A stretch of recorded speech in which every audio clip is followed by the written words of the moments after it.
please tell me who is wrong in the acrimony. Ne? So I met this guy when I was 19 years old and he was 27, and he said he wanted to start a family with me. You know, he wanted a baby because he didn't have a child, and I was a very well-behaved child, and kids in my area during that time, they were falling pregnant. Like teenage pregnancy was high, even at home, because we're a big family, which was disadvantaged. Some of my cousins actually were pregnant and some already had kids, and we're around the same age group, 17, 18, 19, and I didn't have a child. And this guy comes and he says that he wants me to have a baby with him, and I was doing my matric. Ne?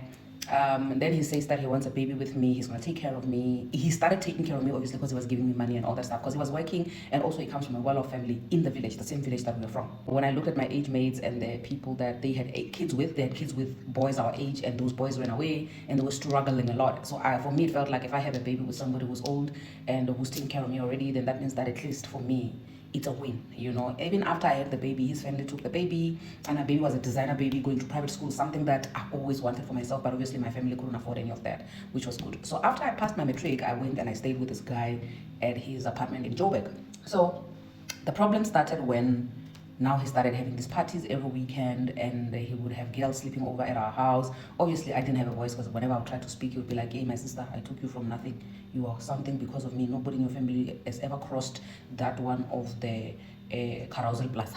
So please, keep quiet. So I would keep quiet. And also when I complain to my family about it, they'll tell me, my sister, as you can see the situation at home, you can't be complaining about this guy who actually took you out of nothing, and you're going to be the first person to actually have a qualification in this place. Because when I was with him, I was going to college, right?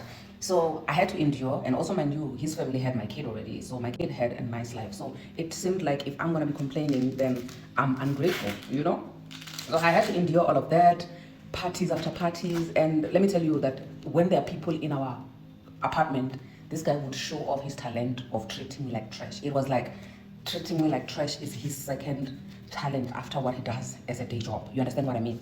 And I had to endure all of that. Obviously, people who would come in, if they come with their girlfriends and all that stuff, the girlfriends wouldn't understand why I had to endure all of that, but they didn't understand that I didn't have support from home, from my own family, and this guy's family, you know? So I had to literally just endure all of these things because I was going to school, and it was like it was my knight in shining armor, because like nobody in my family even has a qualification or will ever have a qualification. Because remember, the ones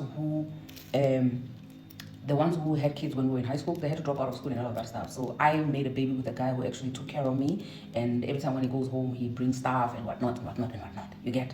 So after my graduation, actually on graduation day, I woke up, I bathed. Obviously, the guy's not gonna come with me because he was not a nice person, guys. Like, he was really mean towards me. It's just that because he was feeding me and all of that stuff, it's like there's absolutely nothing he can ever do to me, which is worse than, I mean, it's bad, but the fact that he's taking care of me actually makes up for everything that he does to me. You get what I mean? So I was not even expecting him to come to my graduation, because I knew that this guy did not like me. That's why he would literally sleep with girls in front of me, and I'll be on the floor crying, and I can't even tell anybody about it because nobody understands, you know? So on my graduation day, I woke up, I bathed, I cooked, because that's what I used to do. I used to literally be like the slave in the house, because I used to do everything, and I would serve him with a tray, with water. I have to kneel, because he's like a traditional man who really likes his women treating him like a king that he is, because he is a king, he's providing, he's a provider. You get what I mean? So even on the last day when I was going on graduation, and I had already had a job offer, they were just waiting for me to bring my qualification before they could hire me, you know? So I went for my graduation, I got my certificate, and when I tell you that that day was the last day I set foot in that apartment, you will not believe it. I went for graduation and I never got back.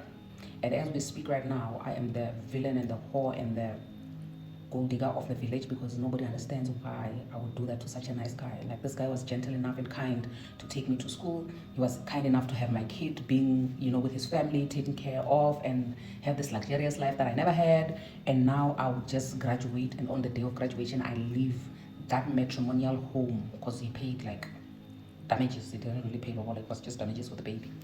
And I never went back. I felt like I didn't even have to explain myself to anyone, because nobody understands, because these people side with him because they see him as my knight in shining armor.